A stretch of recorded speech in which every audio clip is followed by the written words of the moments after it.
Hello good morning friends, मैं हूं अजीत कुमार प्रसाद और आपके सामने आज फिर एक नया वीडियो एक नई बात लेकर के आया हूं और वो है रखना का अंग्रेजी। बोर्ड पर आप देख रहे हैं जी साहब, रखना का अंग्रेजी। इससे पहले हम आपको वीडियो में बताए थे देना का अंग्रेजी। अभी हम आपको बताने जा रहे हैं रखना का अंग्रेजी। इस तरह से स्टेप बाय स्टेप हम आपको बहुत सारे चीज़ देखना का अंग्रेजी, हंसना का अंग्रेजी, उठना बैठना, बहुत सारी चीज़ है, पूरी भरी हुई है डेटा। मैं उसका एक एक वीडियो आप तक पहुंचाने की कोशिश करूंगा। तो आइए वीडियो हम शुरू करते हैं। और पहला वर्ड है कीप। ये बहुत ही कॉमन वर्ड है, हम सभी जानते हैं। कीप का मतलब होता है रखना। लेकिन एक चीज़ को जरा सा मैं एक्सप्लेन करना चाहता हूँ आपके सामने कि किसी वस्तु को अगर हम अपने घर में कहीं रखें, मतलब वो जहाँ रखा जाता है उसको वहाँ रखा जाए, इसका सेंस भी रखना होता है, कीप होता है।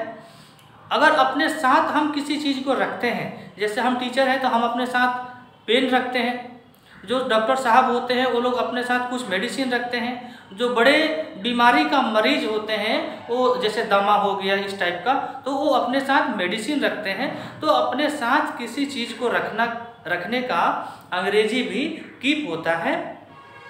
किसी वस्तु को कहीं रख दिया जाए उसका अंग्रेजी भी कीप होता है। दूसरा वर्ड आपके सामने है डिपॉजिट। अब आप कहेंगे कि सर डिपॉजिट का मतलब तो जमा करना होता है, रखना कैसे होता है? जी यही तो मैं समझाने आया हूँ, यही तो विशेषता है मेरी। आप सोचिए, बैंक में जाते हैं, पैसा लेकर के आप बैंक में डिपॉजिट कर देते हैं। पैसा को हम बैंक में डिपॉजिट कर देते हैं। जी हाँ, पैसा हमने बैंक में डिपॉजिट किया, अपने खाते में 10,000 रुपये डिपॉजिट किया। असल में हमने किया क्या? अपने खाते में 10,000 रुपया रख दिया। अपने खाते में हमने 10,000 रुपया रख दिया, 2,000, 5,000, 10 लाख, 20 लाख जो भी है रख दिया। उसको बैंक वाले लैंग्वेज में डिपॉजिट कहते हैं। मीनिंग एक ही है, सेंस एक ही है कि हमने रखा अपने फ्यूचर के लिए, अपने बीवी बच्चों के लिए।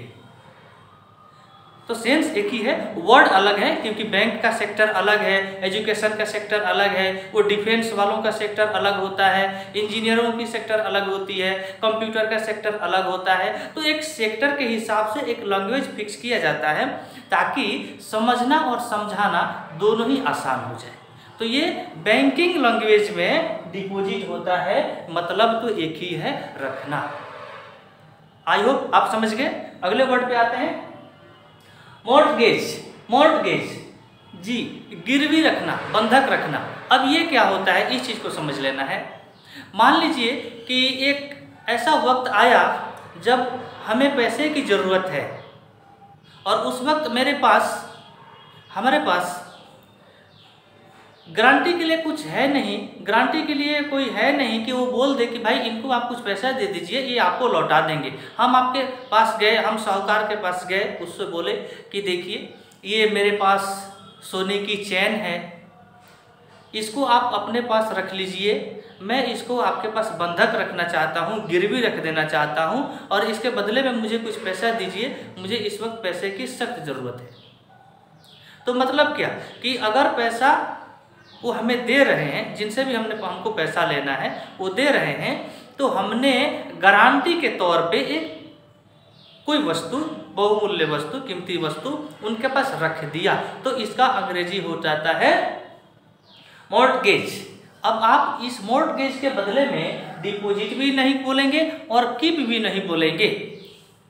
मॉर्टगेज के जगह पर आप कीप नहीं बोलेंगे। कीप अगर इसी सेंस में अगर कीप बोलना है तो मैं बता रहा हूँ कैसे बोलेंगे। आप अगर जा रहे हैं घर से बाहर कहीं और आपके पास कोई कीमती चीज़ है या पैसा ही है, तो आप अपने दोस्त को दे करके जा रहे हैं कि भाई ये तुम मेरी अमानत है, संभाल करके रखना, मैं जब प्रदेश से वापस आऊँगा तो मैं ले लूँगा। तो उस सेंस में कीप अंग्रेजी होगा, उस सेंस में मॉर्टगेज अंग्रेजी नहीं होगा, क्योंकि आपने उसे संभाल करके रखने के लिए दिया है, ना कि आपने बंधक दिया है, ना कि आपने गिरवी दिया है।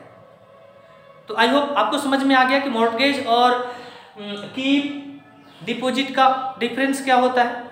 अब आते हैं सरेंडर। सरेंडर का मतलब होता है खुद को हवाले कर देना। अब बताइए, भाग रहा है, पुलिस उसके पीछा कर रही है, कोई चोर, कोई आतंकवादी, कोई बहुत बड़ा क्रिमिनल भाग रहा है, चोर उसका पीछा कर रही है। अब जब देखता है कि भागने के लिए कोई रास्ता बचा ही नहीं, भागने के लिए अब कोई ऑप्शन बचा ही नहीं, अब तो हम पकड़े ही जाएंगे, तो अंत में क्या करता है साहब, अपने आप को कानून के हवाले कर देता है, यानी अपने आप को पुलिस के सामने रख देता है।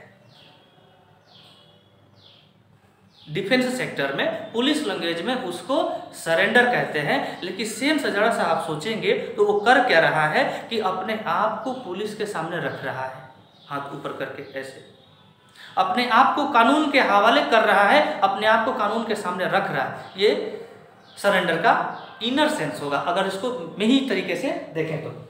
अब आता है डिलीवर। अब इसमें बहुत सारा ऑब्जेक्शन भी है। डिलीवर का मतलब रखना कैसे होता है। कुछ लोग डिलीवर का मतलब बड़ा ही आसानी से समझ लेते हैं कि प्रेग्नेंट अवस्था, किसी नारी की प्रेग्नेंट अवस्था है तो उसको लोग डिलीवर, बड़ा ज़्यादा मात्रा में इसको समझा जाता है। अब इसको मैं तोड़ करके समझाता हूँ कि डिलीवर का सेंस क्या होता है। जी मतलब तो है किसी प्रेग्नेंट स्त्री है तो डिलीवर ही है, लेकिन होता क्या है कहना, डिलीवरी के समय में बहुत तकलीफ हुआ स्त्री को, डिलीवरी के समय में डॉक्टर परेशान थे, डिलीवरी के समय में बहुत अधिक ब्लड चढ़ाना पड़ा, पैसा खर्च करना पड़ा, इत्यादि इत्यादि। समय वो कौन सा था साहब, डिलीवरी का। मतलब उस वक्त हो क्या रहा था, उस वक्त इस दुनिया में, इस जगत में एक महिला, एक माँ अपने संतान को रख रही थी। खूब ध्यान से समझेंगे। आप इसको कह सकते हैं कि माँ जन्म दे रही थी। जी बिल्कुल जन्म दे रही थी, इसमें कोई ऑब्जेक्शन नहीं है। लेकिन मोटे तौर पर अगर इसको समझें तो इस जगत में, इस दुनिया में माँ अपने संतान को रख रही थी। इसी पीरियड को डिलीवरी कहते हैं और इसी को डिलीवर कहते हैं, रखना। एक और सेंस इसका मैं बता दूं, अगर आप स्टेज पर अपना स्पीच रख रहे हैं, इसका अंग्रेजी में डिलीवर होता है। आप ये नहीं कह सकते I am giving my speech, आपको ये कहना है I am delivering, I deliver my speech. मैं अपना स्पीच रखता हूं या रखने जा रहा हूं। I am going to deliver my speech front of you all, आप सबों के बीच मैं अपनी वक्तृता को रखने जा रहा हूं। तो डिलीवर का जो सेंस पहले से ही है कि कोई महिला बच्चे को जन्म दे रही है, इसका सिर्फ मीनिंग वही होता है, ऐसा भी नहीं सोचना है, बहुत सारे मीनिंग होते हैं। एक और होता है, आजकल आप लोगों ने देखा होगा ऑनलाइन कुछ सामान लोग खरीदते हैं और घर पे लोग पहुंचा जाते हैं, उन लोगों को कहा जाता है डिलीवर बॉय। मतलब क्या, आपके घर पे सामान रख गया, ऑनलाइन आपने ऑर्डर किया था, उसी सामान को आपके घर पर रख करके गया, तो ये डिलीवर बॉय है। इस तरह से इस चीज़ को समझना है। तो मुझे लगता है आप बहुत अच्छे से समझ गए होंगे। फिर भी साहब आपकी ज्ञान, आपकी सहमति, आपका अपना बुद्धि, आपका अपना नॉलेज तो है ही। मैं जहाँ तक समझ सकता हूँ वहाँ तक मैंने आपके सामने समझाने की कोशिश किया। मिलेंगे आपको इसी तरह के और भी नए नए वीडियो में, तब तक के लिए जय हिंद।